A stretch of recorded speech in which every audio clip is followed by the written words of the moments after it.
Olá, muito boa noite. Começa agora mais um Tá na Web, o programa que te deixa por dentro dos assuntos mais falados na internet e também mais pesquisados no Google.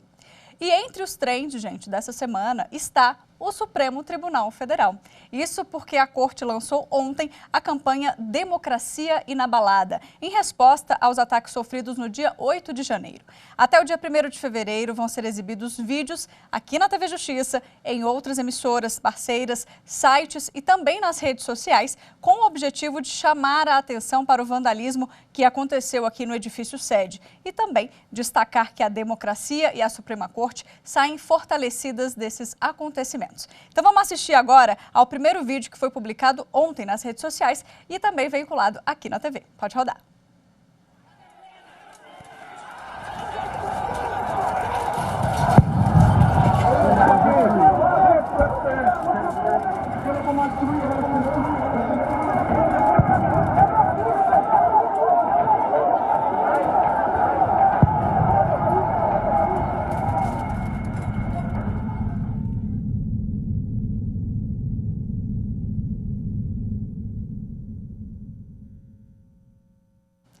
É isso, para a gente entender melhor essa iniciativa, eu converso agora com o coordenador da campanha, que está aqui ao meu lado, Renan Souza, é servidor aqui do STF. E agora, Renan, eu quero saber um pouquinho da história dessa campanha, né? Vocês já estavam trabalhando em outra coisa quando surgiram os ataques, e aí outra ideia, outra iniciativa, e aí vocês tiveram que mudar um pouquinho o rumo da campanha. Então conta pra gente como é que se deu. Boa noite, Mariana.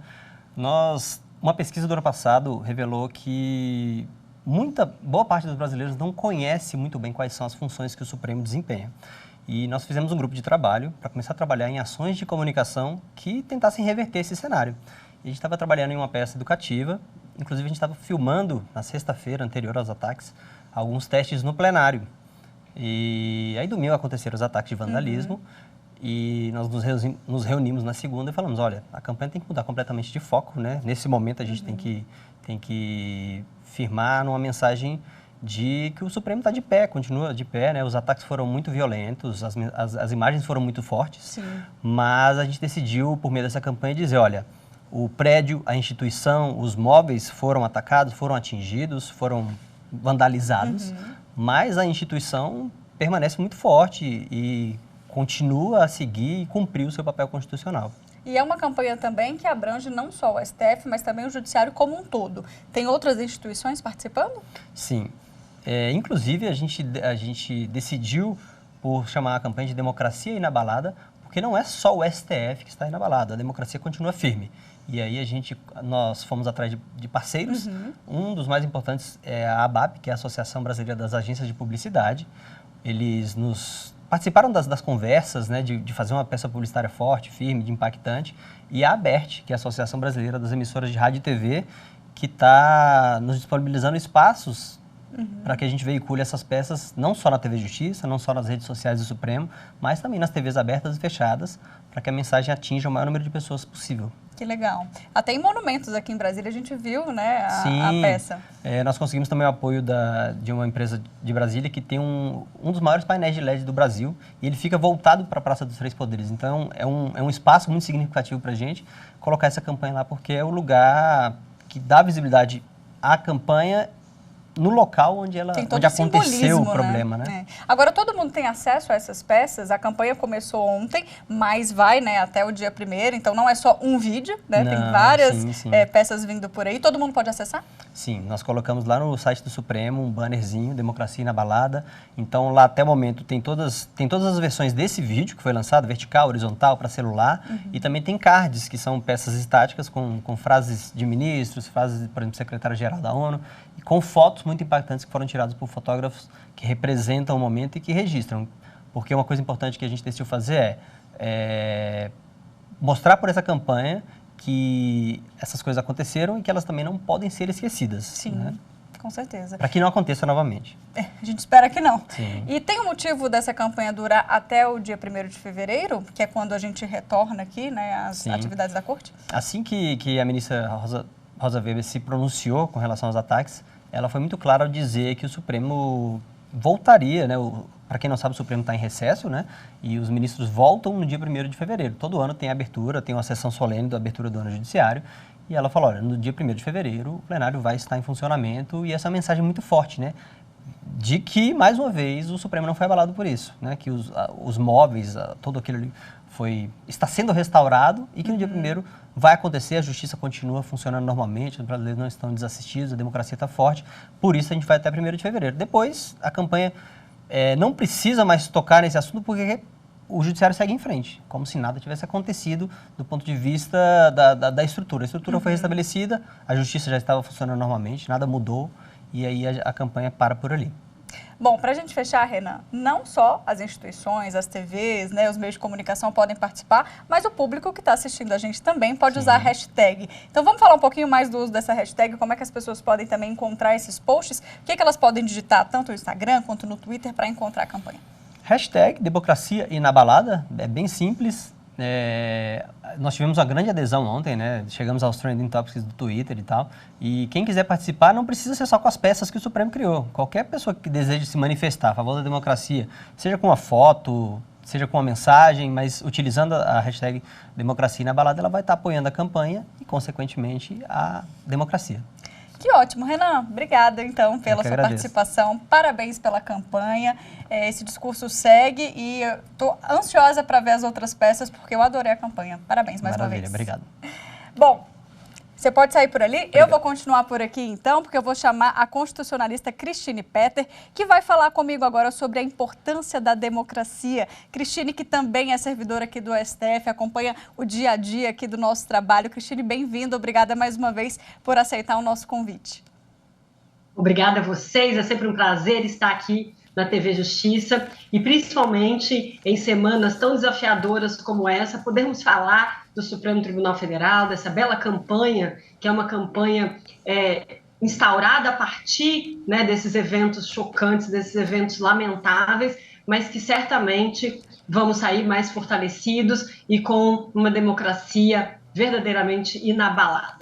Bom, já aproveitando a sua fala, eu quero te perguntar o seguinte, doutora Cristine, qual que é a importância da gente fortalecer a democracia, esse conceito, né, e não se diminuir diante desses atos violentos que as instituições foram vítimas, né, nesse último dia 8 de janeiro? Sem dúvida alguma, uma das representações concretas que nós temos desse termo mais abstrato, mais genérico, às vezes distante, que é o termo democracia, são as instituições democráticas. As instituições são prédios.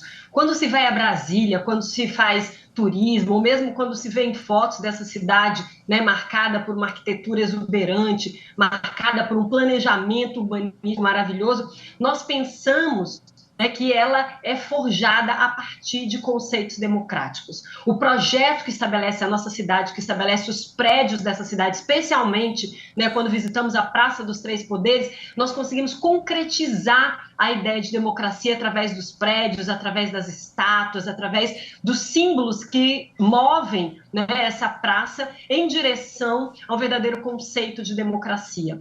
E é por isso que é tão importante para nós que as instituições sejam preservadas, não apenas os prédios físicos dessas instituições, mas a própria ideia da instituição dentro do jogo democrático. E, infelizmente, é isso que está em jogo atualmente. Precisamos fortalecer a democracia respeitando as instituições e seus membros e membras.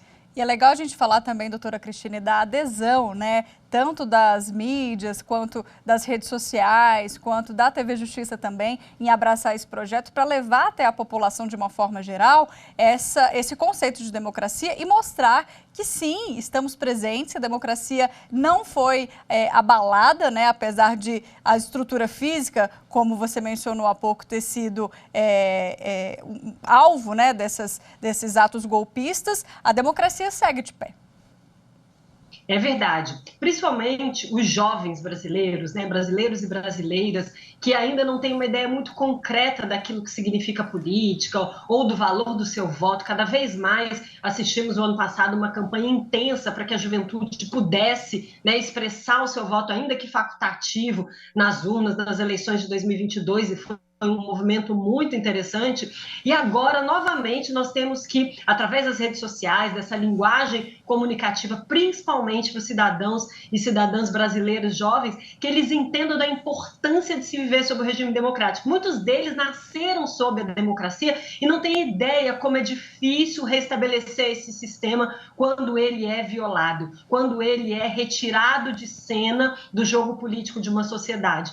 Então é por isso que nós que somos um pouquinho mais velhos, né, que vivemos, ainda que nas nossas infâncias, na nossa tenra juventude, né, a experiência de uma ditadura, a experiência de um estado de exceção democrático, valorizamos tanto essa expressão que para a juventude pode parecer abstrata, mas não é. É importante e é valoroso, né, que nós estejamos muito atentos para que a democracia siga exatamente o rumo que a Constituição de 88 sonhou e possibilitou que ela tivesse. Agora, doutora Cristine, por que o STF está sendo alvo, né, desse discurso de ódio há tanto tempo e a gente presenciou aí esse ódio, né, em forma de violência nesse último dia 8? Existe uma explicação?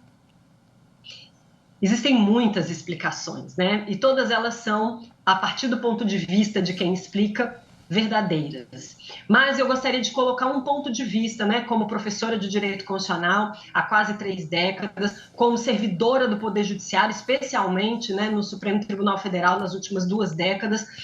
O Supremo Tribunal Federal é um tribunal que ele entra dentro da história política do país como um backup, ou seja, como aquele que vai atuar quando as coisas não andam bem. O Poder Judiciário como um todo só pode atuar quando provocado.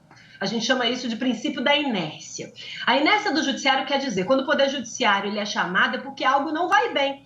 Ninguém vai ao Poder Judiciário se a sociedade estiver indo bem, se todos estiverem cumprindo as regras do direito, se todos estiverem cumprindo as suas obrigações civis, as suas obrigações contratuais. O Judiciário é chamado quando algo não vai bem. Eu até gosto de citar o exemplo de entramos numa turbulência dentro de uma aeronave ou de um navio e as máscaras de oxigênio acabam descendo a algo que não vai bem. Então, é preciso, né, que o Poder Judiciário, quando ele está muito ativo, quando ele está muito presente, quando ele está muito evidente na cena política, é porque realmente está sendo necessário para que recoloque as coisas em seus devidos lugares. E o Supremo Tribunal Federal recebe muitas críticas, principalmente por falta de conhecimento desse seu papel, que em geral é um papel muito discreto diante da política quando as coisas estão funcionando bem.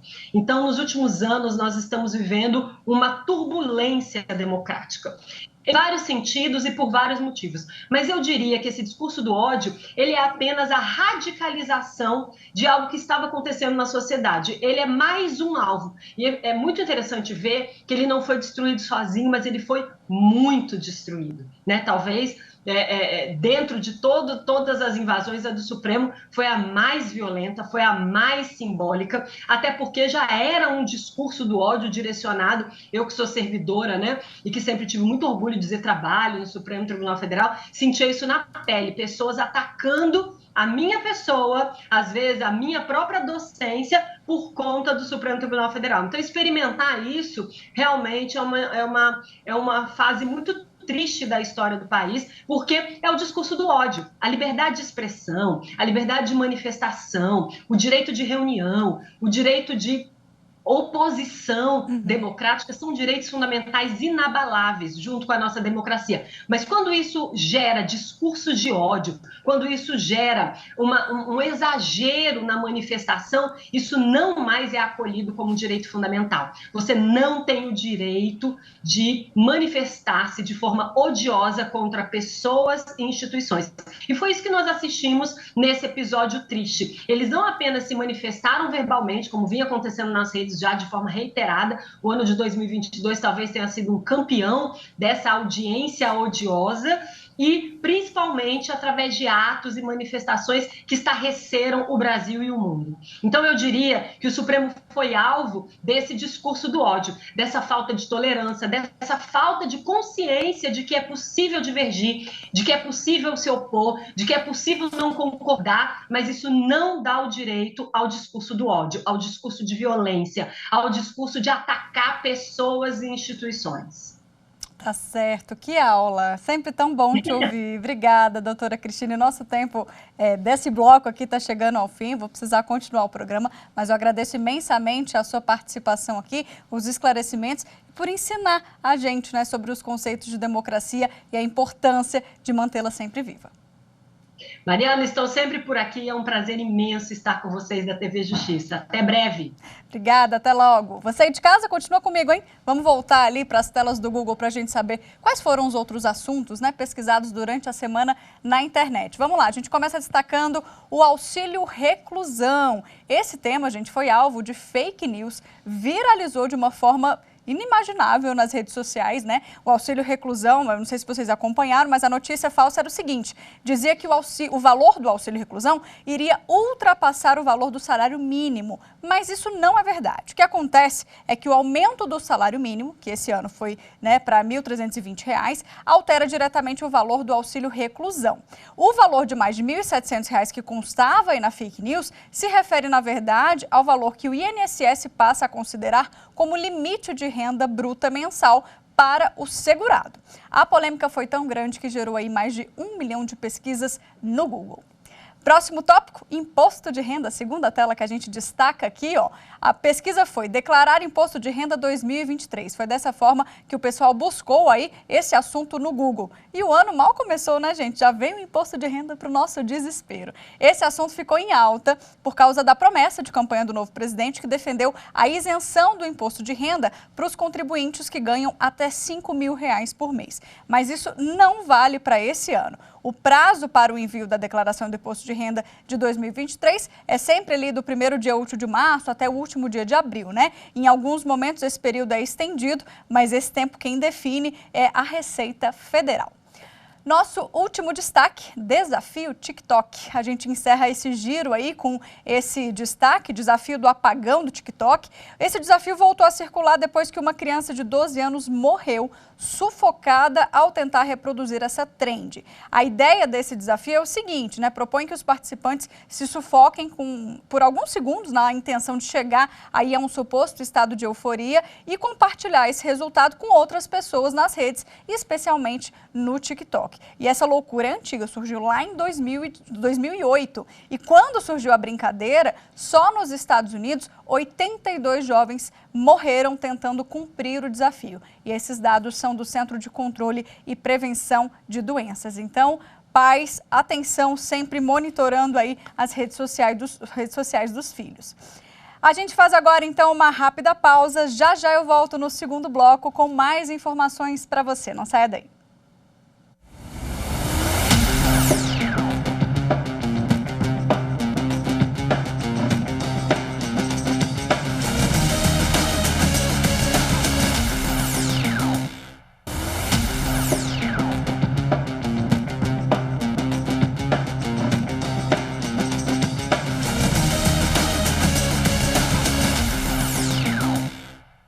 Já estamos de volta e agora, nesse segundo bloco, a gente aborda uma fake news que está circulando na internet. Vamos assistir para saber qual que é o tema. Pode rodar.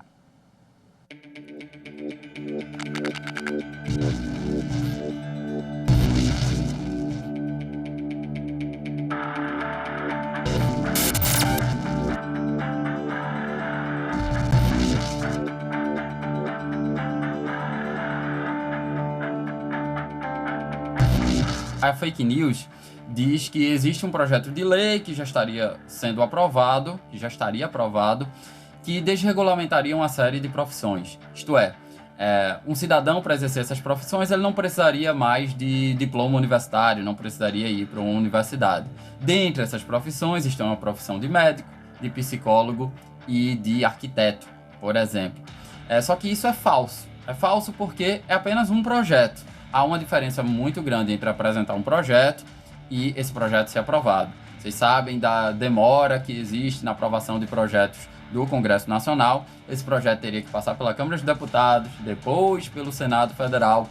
Caso sendo aprovados nas duas casas, aí é enviado ao Presidente da República. O Presidente da República pode aprovar esse projeto, mas também pode vetar esse projeto por considerá-lo contrário ao interesse público ou ter algum problema de afronta à Constituição. E mesmo se passasse todo esse trâmite, esse projeto pode ser modificado em várias partes, tanto no Senado quanto na Câmara dos Deputados. Possivelmente, caso o Supremo fosse provocado, o Supremo o declararia inconstitucional, porque o Supremo tem um entendimento sedimentado de que profissões que causem um impacto imediato à saúde das pessoas não podem ser desregulamentadas. E profissões de médico, psicólogo e arquiteto causam esse impacto imediato. Por exemplo, o Supremo já declarou que para exercer a profissão de músico, você não precisa ir à universidade. Por quê? Porque fazer uma música não causa um impacto imediato negativo à saúde das pessoas. Já para ser médico, para ser psicólogo e para ser arquiteto, isso pode causar sérios prejuízos à sociedade se essas profissões forem desregulamentadas. É isso, assunto sério. Quem vai falar comigo sobre o assunto que a gente acabou de assistir na Fake News é o Estevão Gandhi, que é advogado e também professor especialista em Direito do Trabalho. Boa noite, professor, tudo bem? Boa noite, tudo bem. Bem-vindo aqui ao Tá na Web. Professor, então, de fato, existe esse projeto de lei e está em tramitação, mas ele não foi aprovado. Vamos só entender melhor essa fake news aqui. Efetivamente, existe esse projeto de lei, mas não tem nenhum sinal de que vai ser aprovado, inclusive, tá? É só um projeto, como tantos outros que muitas vezes causam até determinadas comoções, repercussões, que só ficam tramitando. Não chega à sua via de fato de aprovação.